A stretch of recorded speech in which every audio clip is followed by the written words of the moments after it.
questões como essas são, eu acho que volta agora, né? Está em voga, principalmente por causa da pandemia. E eu acho que, por exemplo, agora até linkando com uma das perguntas, né, que foram feitas, das caixinhas que a gente deixou lá no Stories, e se a senhora acredita, né, se vai haver mudanças nos projetos arquitetônicos a partir de agora, se as pessoas vão começar a repensar o projeto arquitetônico, né, na parte de iluminação, ventilação, conforto humano em si, né, se vai existir essa mudança. Eu acredito que sim, né? Porque tem sido bastante intenso, né? Intensa essa vivência, né? Claro, a gente fala da questão do conforto, mas desde as questões de higiene, né? A questão de entrar, tudo aquilo que a gente já sabe, né? Entrar, deixar o sapato, higienizar as mãos, né? Então, desde um esquema de fluxo, né? De acesso à edificação, e eu vi até uma reportagem curiosa. Era uma pessoa também que não era arquiteto, fez até um croquis muito simples no próprio celular, assim. Claro, daí, um caso bem extremo, era uma casa, e ele chegava, tirava a roupa, daí já tomava o banho e daí entrava em casa, né? Daí aquele caso bem extremo, né? De muita modificação. Mas eu acho assim, o básico de você ter um espaço que a gente chama de área suja, né? Daquela residência para a chegada, pelo menos, se possível, né, assim, pensar, às vezes não consegue colocar um lavabo, mas tem um lavatório, mas ainda assim, agora, isso é uma questão da higiene básica, mas a questão daí falando, então, vamos falar de higiene, né, das edificações, conforto ambiental, há uns bons anos atrás, era chamada a disciplina de higiene das edificações, das habitações, né?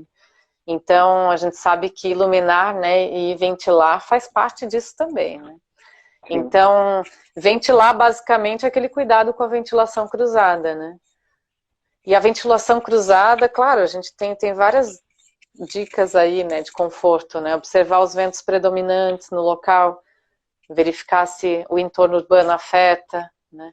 Ter entrada e saída de ar, cuidar com a proporção dessas aberturas. Também não adianta ter uma entrada, várias entradas muito grandes e uma saída pequenininha, né? Então tem todo um esquema de fluxo, né, que a gente tem que pensar no projeto para ser bem resolvido, né? E iluminação e insolação, daí a questão de que a gente sabe, né, não existe uma fórmula válida para todos os locais, né? Depende da latitude do local, sim, depende das condições de céu, né, disponibilidade, então isso também varia e deve ser observado, né? A boa notícia é aquela, né? Eu acho que se a gente colocar, a gente tem hoje em dia a gente tem muitas ferramentas, né? Mesmo as simplificadas para fazer análises. Sim. Né? A gente não precisa, daí falando bem, né? A prática profissional. Claro, né? Falando em consultoria, não é todo mundo, né? Não é todo empreendimento que vai ter uma assessoria nesse sentido. Mas hoje em dia a gente tem ferramentas muito simplificadas, né?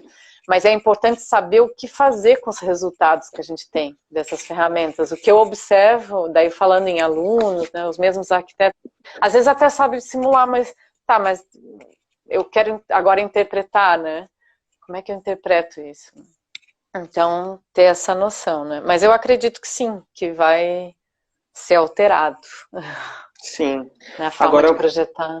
Vou até completar com uma pergunta da Jaque. Ela disse que, ela perguntou se essa discussão também não seria ampliada na discussão da cidade, pois é uma temática muito negligenciada, né, no planejamento urbano. Uhum. Bom, eu espero que sim. Né? Essa é uma bandeira, né, que eu carreguei por muito tempo e ainda carrego.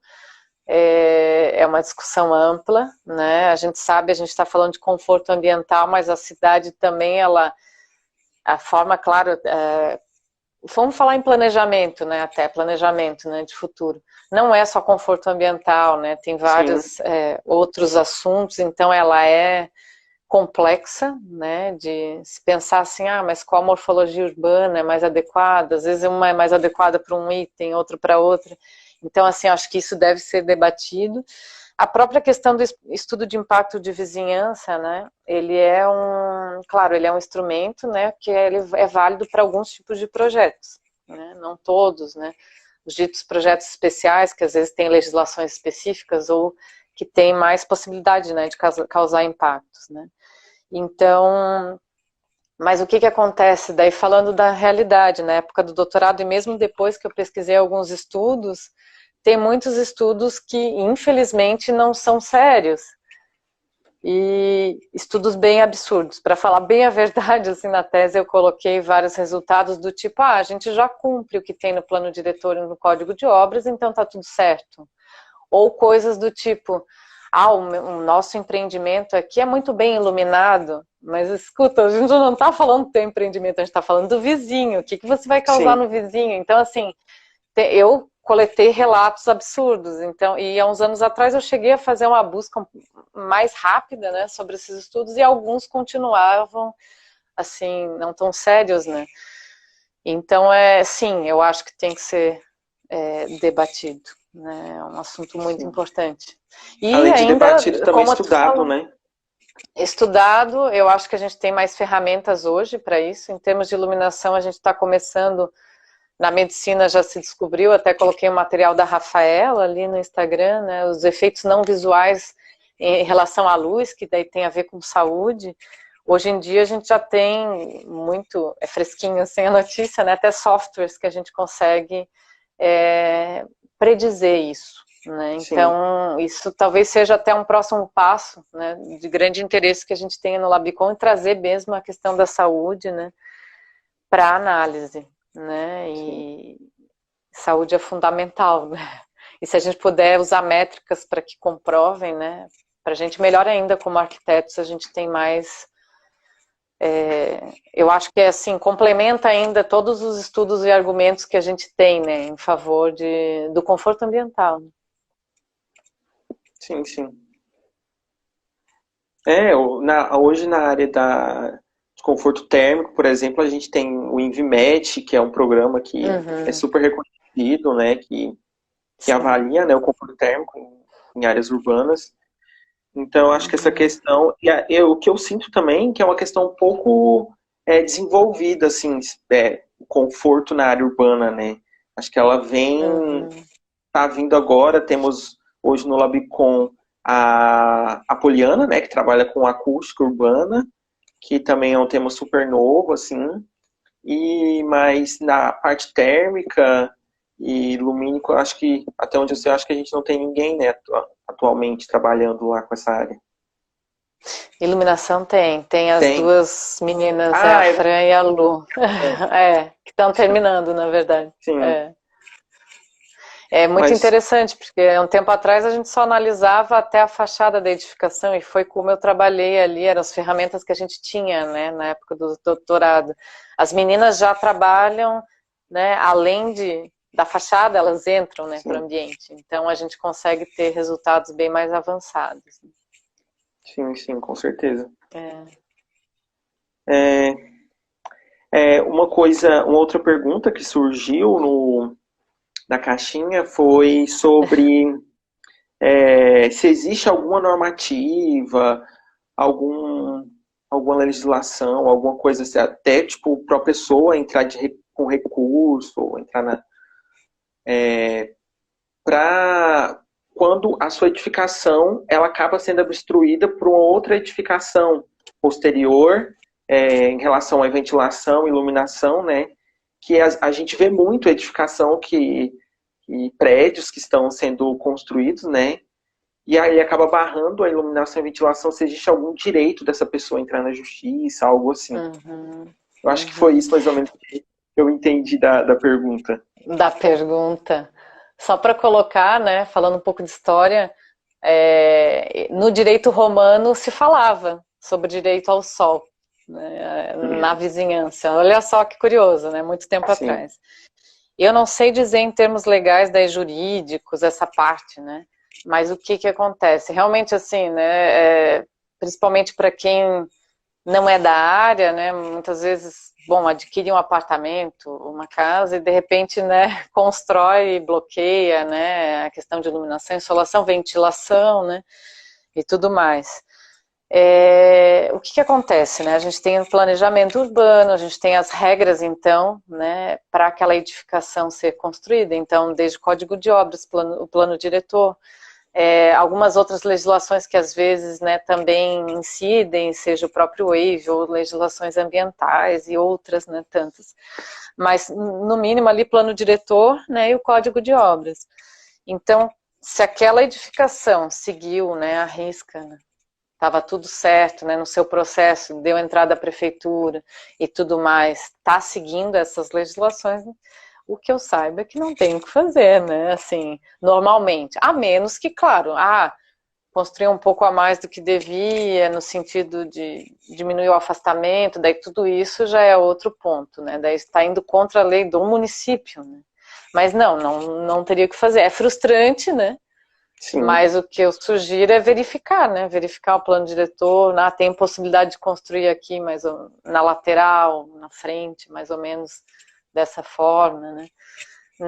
Que eu saiba, não tem, porque já é o plano, né? Plano diretor da cidade. Sim. O que às vezes acontece, estava previsto algo e mudou o plano diretor, né? E, por exemplo, adensou muito mais do que previsto, né? Mas está tudo dentro, né? Agora tem uma legislações urbanas, né? Uma pergunta que, por exemplo, surgiu aqui, minha mesmo. Por exemplo, será que as prefeituras, quando vão elaborar um plano diretor, eles levam em consideração esses dispositivos, a área de conforto ambiental na hora de elaborar um plano diretor? Porque eu via, pelo menos, né? Eu vim de uma cidade projetada, que é Palmas, para quem não sabe. E lá tem muito disso da divisão, né, de quadras. Essa quadra é totalmente residencial, essa quadra ela é de uso misto, essa quadra pode ter edificação até tantos pavimentos. Agora você imagina se uma quadra toda com até 10 pavimentos, em toda a quadra, num espaço de 2.000 metros por 2.000 metros. É uma área muito grande. E algumas edificações, né, principalmente as que vão estar dentro, né, dessa área, elas vão sofrer com isso. Será que é levado em consideração? Porque, por exemplo, quando eu fiz a disciplina de projeto urbano que trabalhava com plano diretor e a gente propunha, isso era totalmente deixado de lado, não era nem citado na hora de elaborar o plano diretor que a gente estava propondo para a cidade, que a gente estava estudando. Uhum. Bom, vou falar do que eu sei, é uma pergunta ampla, né? Eu sei que tem algumas iniciativas, vou colocar, acho que até recentemente, tá? No passado e recentemente, o professor Benami da Universidade Federal do Rio Grande do Sul, vez ou outra acaba participando de planos diretores mais das cidades, que eu saiba, tá? Espero que não esteja falando bobagem, mas, né? Mas eu sei alguns casos ali mesmo no interior do Rio Grande do Sul, então que ele, né, leva à risca aí várias questões, né, e também essa. Eu não acompanho assim para dizer como que é o método, né, mas existe esse, em detalhe eu não sei colocar, mas seria só entrar em contato e pesquisar os artigos dele, mas ele tem essa preocupação, né, de passar por os diversos aspectos, né, que influenciam nessa morfologia urbana, né, futura, né, planejada. Sim. Essa é uma questão, agora me fugiu, esse Benami. Algumas questões também relacionadas ao envelope solar, isso se pesquisou na década de 80, voltou um pouco em alguns momentos, até o pesquisador que criou o envelope solar foi premiado, não faz muito tempo até, porque ele criou assim, é algo que não é codificado em índices, mas ele criou um envelope solar, na verdade, é até difícil explicar assim, né, com a mão, mas uma forma máxima de ocupação que você poderia ter no seu lote, que até o formato fica meio piramidal, assim, se procurar. Eu posso colocar depois os comentários aqui do Pós-Arc algumas referências, e alguém também, se tiver interesse, me manda, né, uma mensagem. Mas isso se usou, até ali mesmo na UFSC, no Labicon, há um tempo atrás foi feita uma análise de um edifício, já faz bastante tempo, né, em relação a esse envelope, mas existe a crítica que ele, em geral, é muito restritivo, né, então é algo que não foi assim tão para frente. Algumas questões que são importantes de se colocar, então, assim, o que eu posso dizer, assim, existem, né, iniciativas, eu acho que existem iniciativas, daí, no meu ponto de vista, mais efetivos quando, isso falando no mundo, da internacional, quando é feito um loteamento, né, ou um condomínio, enfim, é pensado nisso, a gente tem bons exemplos, né, em relação a isso, né, pensando mais, assim, no espaço territorial, né, que foi feito do zero, até mesmo sim. as ruas, né, o parcelamento. Mas, agora me fugiu o que eu ia te falar. Mas essa é uma questão, tá? Geralmente eu vejo bons exemplos. O que eu ia falar é o seguinte, que é uma questão que às vezes a gente fala muito da verticalidade, né, dos edifícios, mas é importante colocar assim, que nas pesquisas do Labicon, sempre que possível, a gente tenta fazer análises urbanas mantendo a área construída. Então muda o formato dos edifícios, mas mantém o potencial construtivo, para justamente ter um parâmetro comparável, né, a cenários urbanos, digamos, diversos. Sim. Se a gente trabalha assim mais no virtual, né, não com algo real, né, para estudo. E a gente consegue notar que isso já em pesquisas antes até da minha, teve uma anterior, que a taxa de ocupação, né, que seria também aí relacionados aos afastamentos, ela é muito importante. Muito. A gente fala muito da verticalidade e eu falo com toda a humildade quando eu comecei o doutorado. Na introdução eu falei da verticalidade, peguei artigos que, né, expunham essa questão, né, como sendo danosa, né, para a iluminação. Mas, nos meus modelos que tinham as mesmas áreas, e para manter a mesma área, se eu estou crescendo em altura, eu tenho que deixar ele com a taxa de ocupação menor, esses edifícios verticais e mais estreitos, né, eles eram melhores do que os edifícios muito baixos e com a taxa de ocupação muito alta. Então, e isso a gente vem vendo, até as ferramentas computacionais avançaram, as meninas estão trabalhando nisso, a gente vem vendo que, de certa forma, alguns resultados convergem nesse sentido, né? O afastamento entre os edifícios, ele é muito importante. Então, não adianta a gente só olhar a altura. Não estou defendendo a verticalidade. Tem outras questões que impactam nisso, né? A escala urbana, no caso da escala humana, né, e tudo mais, né? Não é uma defesa de maneira alguma, né? Tem outras questões importantes aí relacionadas. É só uma questão de entender como o fenômeno, né, da iluminação natural ele acaba interagindo com esses cenários, né? Então, só que o que acontece? Por que a gente fala tanto da verticalidade? Porque se a gente pensar nas cidades, vamos pensar em porções bem consolidadas. Geralmente eu tenho grandes alturas e taxas de ocupação muito grandes também. Então, onde é denso nas duas dimensões. Então, aí sim, a gente está tendo altura, né, não é diferente daqueles cenários com a taxa de ocupação pequena e a altura grande, né? Não, ele é denso em todos os sentidos, né? Daí sim, né, o desastre é grande, né? Sim, a gente tem o exemplo de Balneário Camboriú, né? Você mesmo trouxe, né, numa das conversas, né, uma cidade aqui em Santa Catarina, né? Onde, claro, paga-se muito por um apartamento em termos de localização, tudo, outros atrativos, mas a gente sabe que principalmente nas laterais, né? Então, estou falando nos edifícios próximos à orla, né? Nas laterais, a qualidade em termos de ventilação, insolação, iluminação são sofridas, vamos colocar assim, né? A Zanuso, ela trouxe, né, falando sobre justamente sobre o balneário, né, diz que o que ela sente é que as pessoas usam o recuo mínimo, né, para fazer o embasamento da edificação. E acaba que isso influencia diretamente, né, nas aberturas das edificações, porque você acaba obstruindo, né, as outras edificações que estão ao entorno. Com certeza. Eu acho que até leva, em relação ao mínimo, né, leva em consideração aquilo que a gente estava discutindo. Tipo, a gente tem os códigos de obra que dizem o tamanho da abertura, mas também é o mínimo, né? Acho que a gente, como profissional de arquitetura e urbanismo, a gente também tem que olhar e tentar ser sensível nessas questões, né?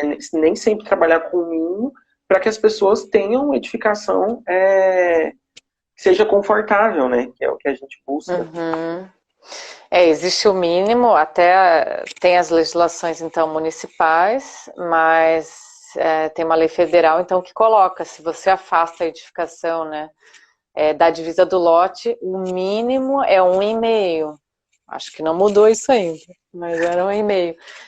Mas ainda a gente sabe que tem a possibilidade de construir edificações geminadas, em fita, né? E à medida que eu vou colando, né, uma parte do, vamos colocar aí, né, um bom português, colando uma parte do edifício nas extremas, a gente tem que ter, isso é importante colocar, a gente tem que ter uma noção que a gente vai diminuindo as fachadas livres para ventilar, iluminar e tudo mais, a conexão com a rua e tudo aquilo que a gente já falou. E à medida que a gente diminui essas fachadas, a gente tem que ter mais cuidado para onde orientar, né, essas fachadas. Então, esse é um cuidado bem importante. Eu acho que por isso que é importante a gente estudar a cidade onde a gente está implantando o projeto, né? Entender os condicionantes locais para a implantação do projeto, não simplesmente fazê-la, né? Levar em consideração outras questões também, né? Porque a gente vê na graduação, pelo menos, né? Que, vamos fazer, coloca a ventilação cruzada, vamos fazer uma abertura e tal, mas a gente não entende qual o papel da ventilação cruzada, onde tem que estar uma janela, como realmente isso funciona, né? Então, são questões que devem ser levadas em consideração. E agora, uma pergunta do Tiago, ele perguntou aqui, qual o papel das certificações em todos esses processos construtivos que influenciam no urbanismo? Bom, falar em certificações, falar daí então no geral, né? Bom, vou falar no geral, né? Não só do urbano, né? Das edificações. Quando a gente fala em certificações, né? Tem alguma, em geral, o que a gente tem mais no mercado, elas cresceram muito nos últimos anos, elas são não obrigatórias, né? São certificados, em geral, voluntários, né? Tem vários em relação à sustentabilidade, eficiência energética, tem muitas nuances e métodos totalmente diferentes e custos também totalmente diferentes, né?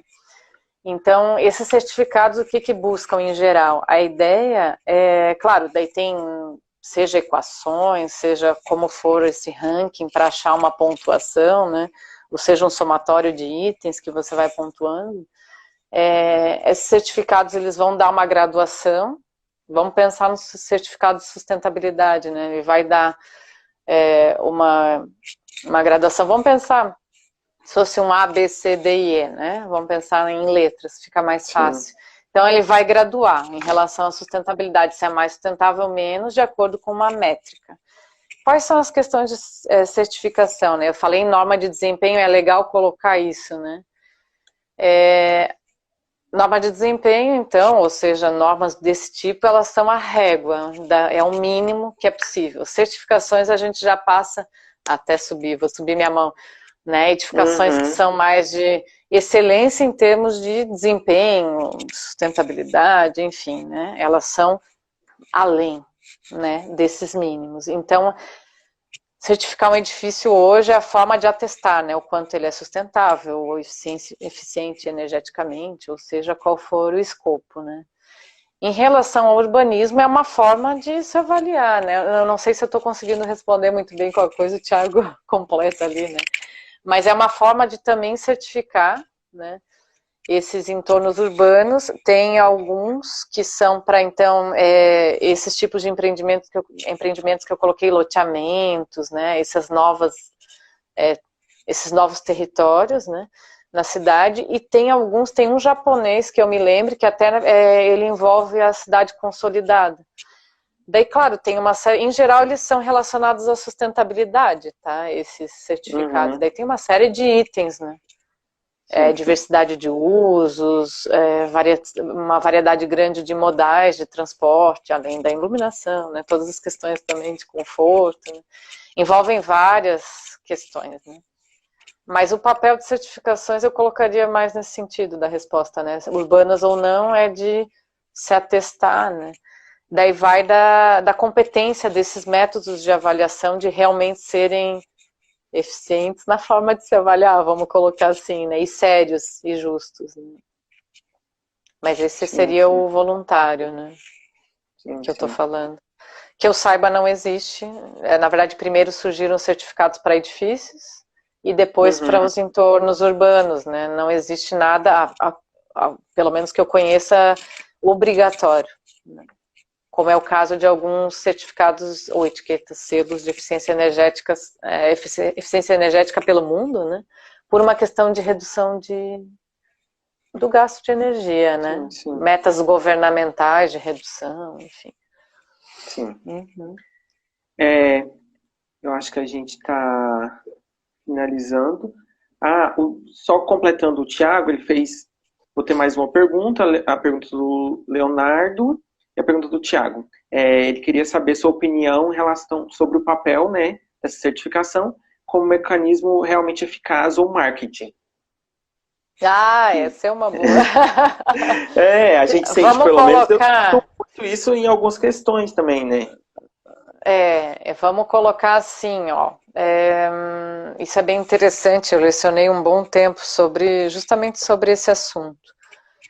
Tem de tudo, vamos colocar, né? Você poderia pontuar, não vou falar nomes, né? Uma conversa privada, de repente a gente pode conversar, mas existe assim, por excelência, existe uma seriedade em geral, tem umas certificações que são mais conhecidas, que são feitas por comissões, e com essa visão plural, né, e séria, em geral, do processo, né, isso ok, né, mas, claro, tem de tudo mesmo, se a gente pesquisar, a gente sabe quais são as mais conhecidas, mas a gente vê de tudo, vai de acordo com essa seriedade do método, então esse é um primeiro ponto dessa comissão, enfim, que as mais conhecidas, né, então são sérias, enfim.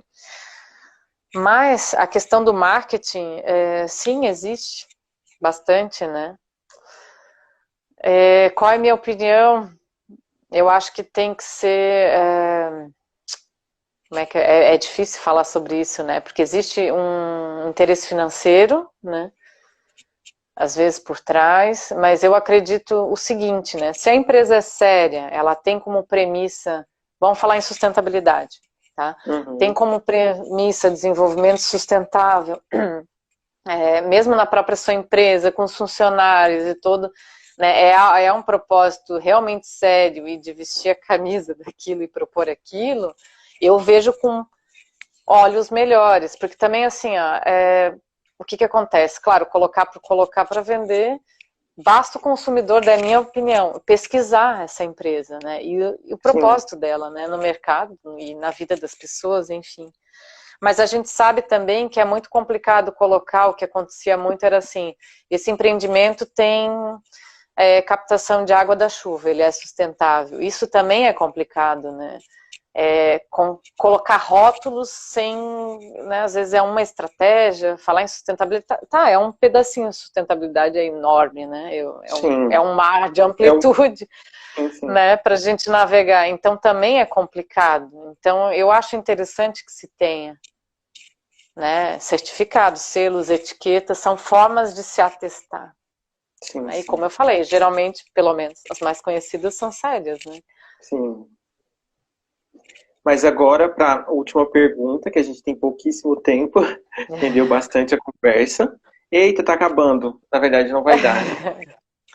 20 segundos, eu quero agradecer, professora, pela disposição. Muito obrigado. Eu acho que foi um tema bastante interessante. Obrigada.